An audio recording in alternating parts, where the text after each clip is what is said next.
Dans cette séquence vidéo, nous allons donc vous apporter quelques compléments sur les aspects que nous avons laissés de côté dans les vidéos précédentes concernant la surcharge des opérateurs.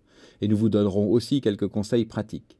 Mais laissez-moi commencer par vous rappeler comment vous pouvez aborder en pratique cette surcharge des opérateurs en fonction de votre niveau de programmation. La surcharge des opérateurs est en effet un sujet assez difficile, car technique, au cœur du langage, et il n'est pas forcément utile. Donc dans un premier temps, vous pouvez évidemment vous contenter de ne pas faire des surcharges d'opérateurs, comme nous faisions jusqu'à maintenant. Mais c'est quand même un sujet assez utile en pratique. On espère vous en avoir convaincu dans les vidéos qui précèdent, et donc nous vous recommandons bien sûr de l'aborder. Le premier niveau auquel vous pouvez surcharger, c'est donc d'apporter des opérations simples aux classes auxquelles vous voulez apporter ces opérations, comme une addition, une multiplication, sans entrer dans les détails et sans considérer les opérateurs d'auto-affectation, comme par exemple plus égal, moins égal.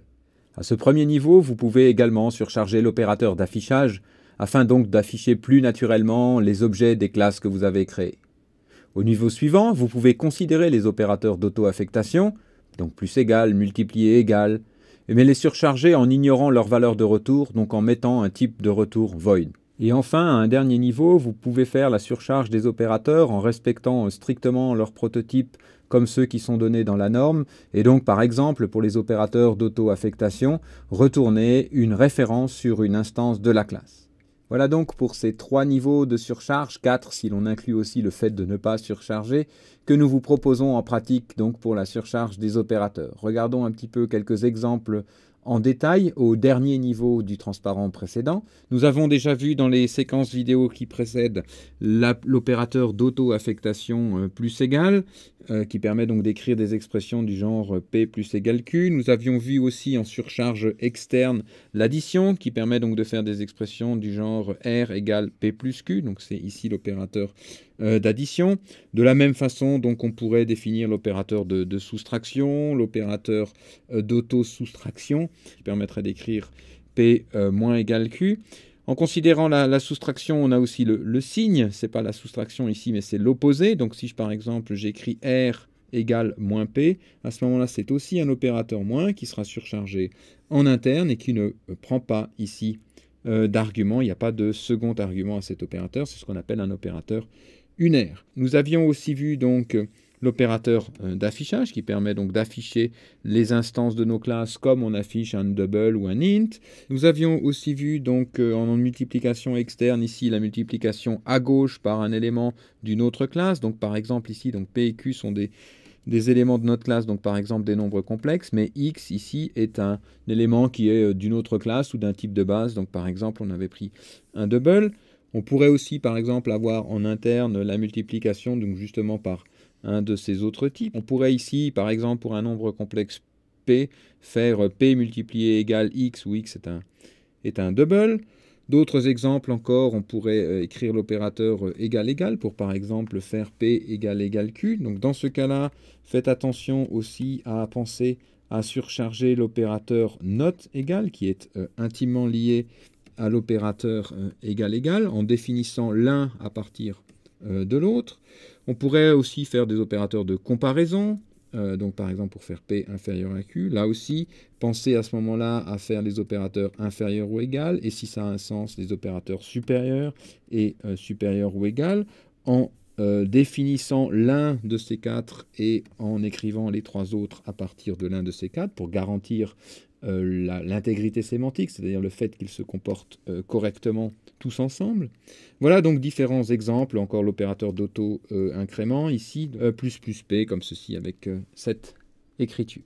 Dans la suite, nous allons tour à tour nous intéresser à pourquoi avoir mis un const au type de retour de l'addition, pourquoi ce type de retour pour l'opérateur d'affichage, quel type de retour pour l'opérateur d'auto-affectation, par exemple, plus égal, pourquoi ici une référence sur une instance de classe.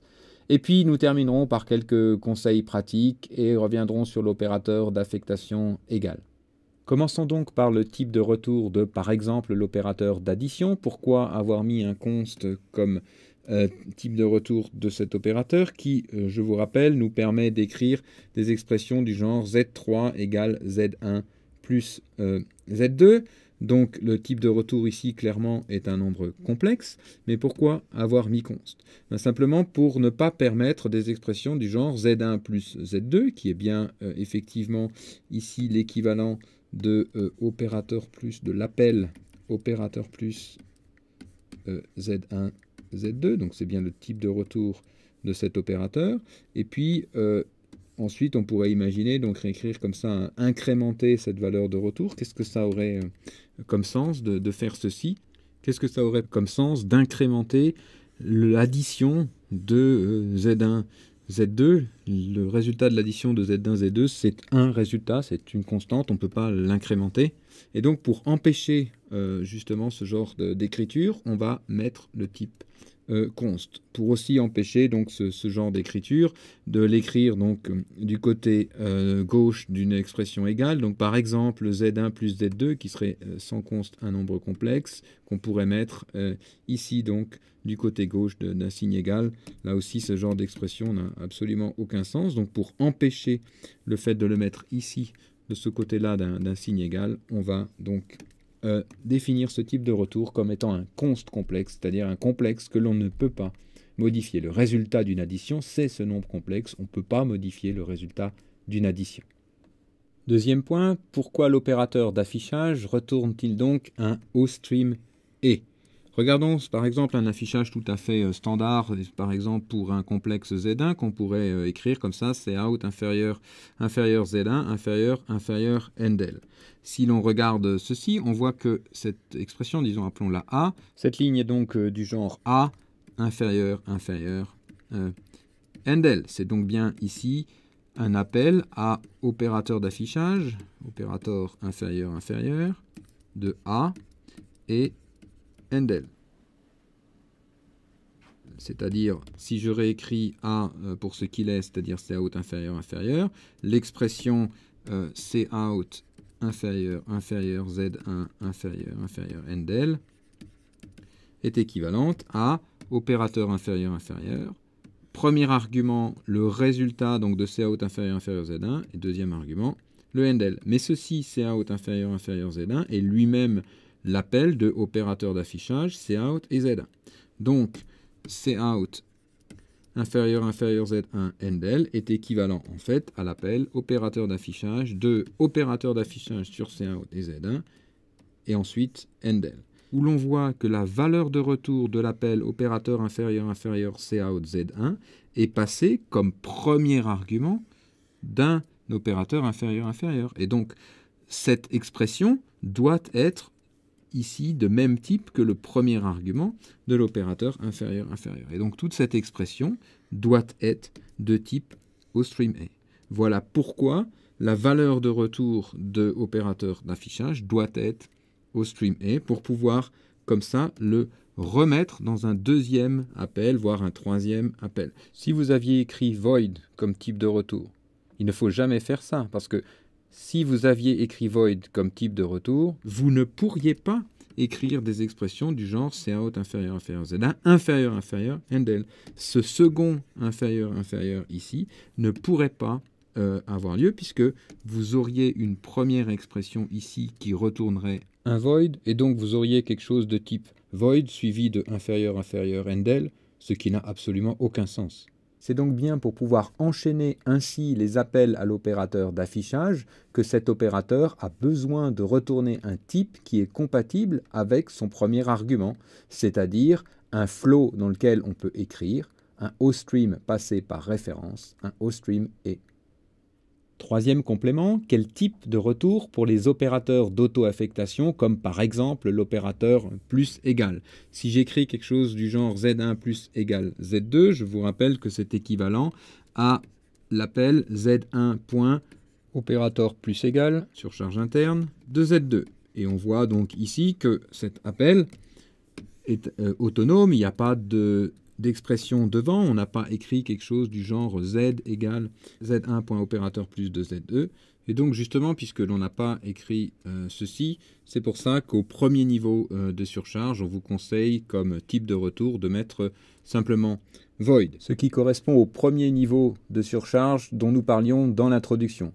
Mais il faut savoir qu'en C++, toute expression fait quelque chose et toute expression vaut quelque chose. Par exemple, si j'ai une expression, je peux tout à fait écrire x égale cette expression. Donc, par exemple, je peux tout à fait écrire ce que j'ai suggéré tout à l'heure, z3 égale l'expression z1 plus égale z2. On a ici une expression, z1 plus égale z2, qui fait quelque chose, c'est-à-dire qu'elle ajoute z2 à z1, mais qui, en tant que telle, aussi vaut quelque chose, et peut donc, en tant que telle, être, par exemple, affectée à z3. Que vaut cette expression? Eh bien, ce qu'il faut savoir, c'est que cette expression, z1 plus égale z2, vaut le résultat de z1, la valeur de z1, après l'affectation. Donc, toute cette expression est bien de type complexe, puisque z1 et z2 sont ici des complexes. Et c'est pour ça qu'à un niveau avancé, le type de retour de cet opérateur plus égal n'est plus void, mais est donc un complexe. Ceci dit, ce complexe en question existe déjà. C'est Z1 après le résultat de cette auto-affectation. Donc ce n'est pas un nouveau complexe, c'est un complexe qui existe déjà. Et donc on ne va pas recréer un nouveau complexe, mais on va simplement passer une référence sur un complexe qui existe déjà. C'est donc pour ces raisons que les types de retour plus avancés pour les opérateurs d'auto-affectation compatibles avec la norme sont des références sur des instances, donc par exemple référence sur un complexe. Voyons maintenant comment tout ceci se définit. Donc on fait une surcharge en interne dans la classe de l'opérateur plus égal qui reçoit donc le deuxième argument, la valeur que l'on veut rajouter à l'instance courante et qui retourne donc ici au niveau plus avancé une référence sur un nombre complexe. On mettra une référence à chaque fois que l'on retourne un complexe qui existe déjà. Ce n'est pas une nouvelle valeur. Dans cette expression ici, on retourne la valeur de Z1. Et donc, on le définirait de la façon suivante, avec, on commence ici par l'entête, et puis ensuite, comme on l'avait déjà vu, donc l'ajout de la valeur de x de Z2 à l'attribut x courant, l'ajout de l'attribut y de Z2 à l'attribut y courant. Mais ce que l'on rajoute, ce qui change maintenant, c'est que comme on a ici un type de retour, il faut retourner. Retourner qui? Retourner l'instance courante. Et c'est qui l'instance courante? L'instance courante, c'est la valeur qui est stockée à mon adresse. Ici, this est un pointeur sur l'instance courante. Et donc, étoile this, c'est la valeur stockée à l'adresse de l'instance courante, c'est-à-dire, par exemple, ici, la valeur de Z1. Terminons par des considérations pratiques, mais qui ont vraiment leur importance. Nous avons ici défini comme type de retour une référence sur un nombre complexe parce que ce complexe de retour ici existait déjà. Si on n'avait pas mis de référence, on aurait alors recréé un nouveau complexe, une nouvelle copie d'un complexe qui existait déjà, ce qui est une copie supplémentaire qui n'est pas nécessaire de faire. Et de façon très générale, donc, on peut vous donner les conseils suivants. Il faut écrire la surcharge des opérateurs avec beaucoup d'attention, en faisant extrêmement attention à ne pas faire des copies supplémentaires, à ne pas péjorer le code que vous écrivez par des opérations inutiles, puisqu'en effet, les opérateurs ont pour but donc d'être utilisés très souvent dans beaucoup d'expressions, certainement vont se répéter, et donc quelque chose qui serait mal écrit au niveau d'un opérateur, d'une opération aussi profonde qu'un opérateur, pourrait avoir des répercussions assez importantes sur le programme de façon globale. Et donc, utilisez les références à bon escient, évitez des copies inutiles, comme dans cet exemple. On a ici écrit deux versions de l'opérateur d'auto-affectation plus égal, la version standard qui ne fait pas de copies supplémentaires et qui est la version qu'on vous a proposée dans les transparents précédents, et puis une version ici que je vais détailler qui fait entre 1 à 3 copies. Donc 1 à 3 copies, je ne vais pas rentrer dans les détails ici, mais ça dépend en fait des options de votre compilateur. Donc regardons en détail cette version de l'opérateur d'auto-affectation. D'abord, comme type de retour, ici, on a choisi de retourner un nombre complexe et non pas une référence sur un nombre complexe. Puis ensuite, du côté de l'argument, ici, on a aussi décidé de passer un nombre complexe et de ne pas passer par référence constante. Ce qui fait déjà que lorsque l'on a une écriture, par exemple, du genre Z1 plus égale Z2, qui correspond donc à Z1 opérateur plus égale Z2, on a ici un passage par valeur. Donc on a déjà ici possiblement une première copie du passage de cet argument. Elle peut être optimisée par le compilateur, mais pas forcément. Donc ça ferait possiblement une première copie ici. Et puis donc, pour ce qui concerne la valeur de retour, ici, donc si on veut utiliser la valeur de retour, ça veut dire qu'on écrirait une expression du genre Z3 égale Z1 plus égale Z2. Et donc ici aussi, nous allons avoir par valeur de retour ici un nouveau nombre complexe puisqu'on n'a pas retourné par référence qui va être créé. Et donc on aura ici une deuxième copie qui va être effectuée.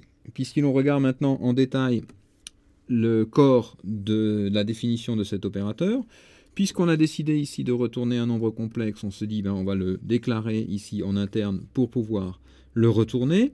Le reste ici des opérations est comme d'habitude, mais pour pouvoir retourner ce complexe ici, je veux retourner donc l'instance courante et donc je recopie ici avec donc une troisième copie ici. Je recopie l'instance courante, hein, je rappelle que c'est le contenu pointé par le pointeur this, donc c'est bien la valeur de l'instance courante que je recopie donc ici dans Z3. Et donc voilà les trois copies possibles. Certaines de ces copies peuvent être optimisées par vos compilateurs. Alors que dans cette version ici, on passe déjà premièrement ici par référence constante. Donc ici, on n'a pas de copie, mais on a bien la référence sur Z2 qui est passée directement, donc pas de copie. Du côté du retour, de la même façon, on n'a pas de copie, mais on a passé la référence de l'instance courante. Et puis en interne, ici, on n'a pas déclaré de complexe supplémentaire. On n'a donc pas non plus cette troisième copie. Donc tout ceci pour dire, faites bien attention lorsque vous écrivez la surcharge des opérateurs.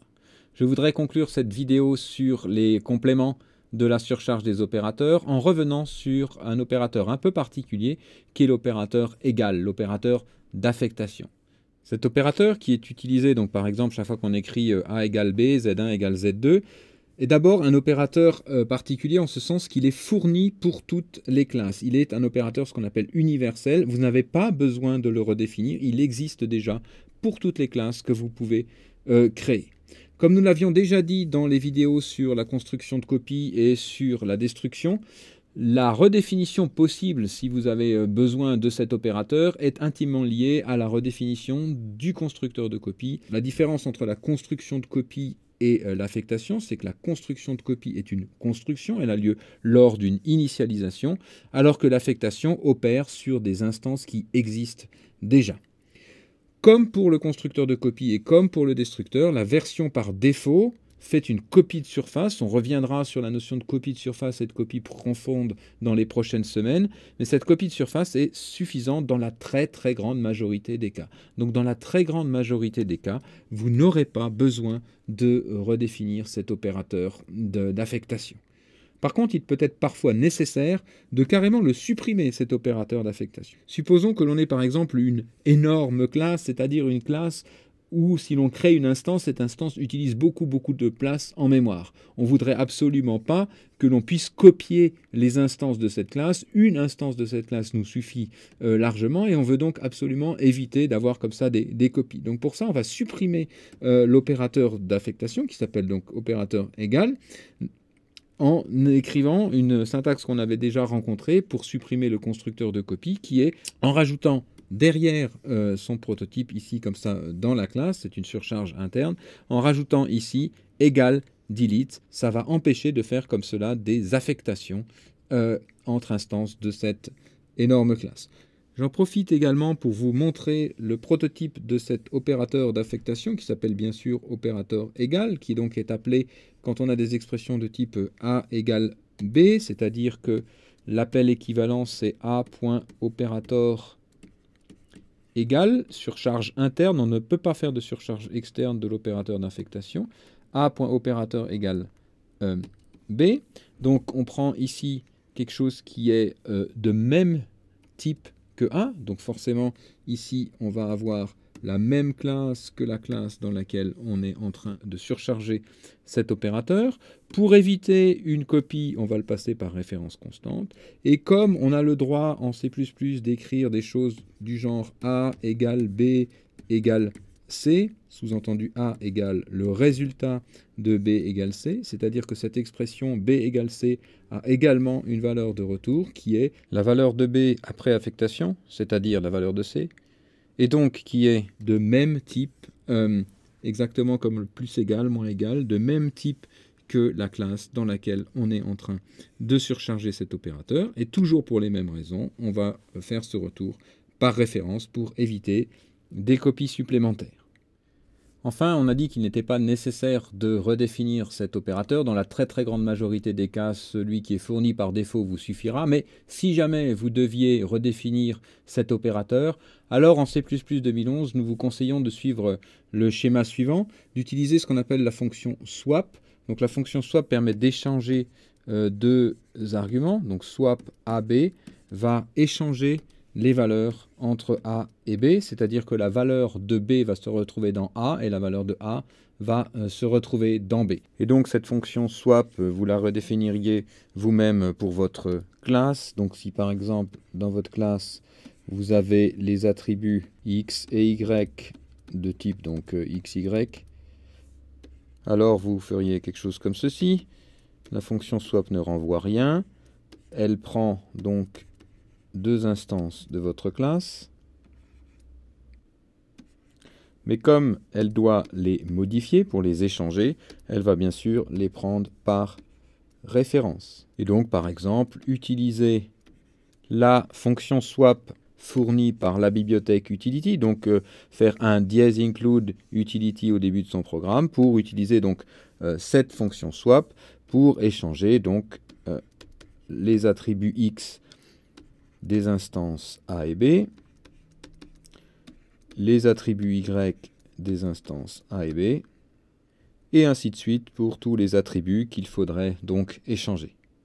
Et le schéma donc pour la redéfinition de l'opérateur d'affectation que nous vous conseillons est, et donc avec ici une petite différence pour des raisons d'optimisation en C++ 2011 qui dépasse le cadre de ce cours, mais qui permet au compilateur soit d'éviter de faire des copies, soit même d'utiliser ce qu'on appelle le déplacement. Mais ça nous emmènerait un petit peu trop loin, donc ça c'est vraiment une raison d'optimisation encore plus avancée. Donc ici on a bien effectivement un passage par valeur, et donc d'utiliser cette fonction swap qui va échanger le contenu de l'instance courante avec le contenu de cette variable ici qui est le paramètre de l'opérateur d'affectation qu'on est en train de redéfinir. Donc ici, ça va bien, si j'écris A égale B, ici ça va bien être un swap entre guillemets A, qui est l'instance courante, ça c'est bien A.opérateur égale B.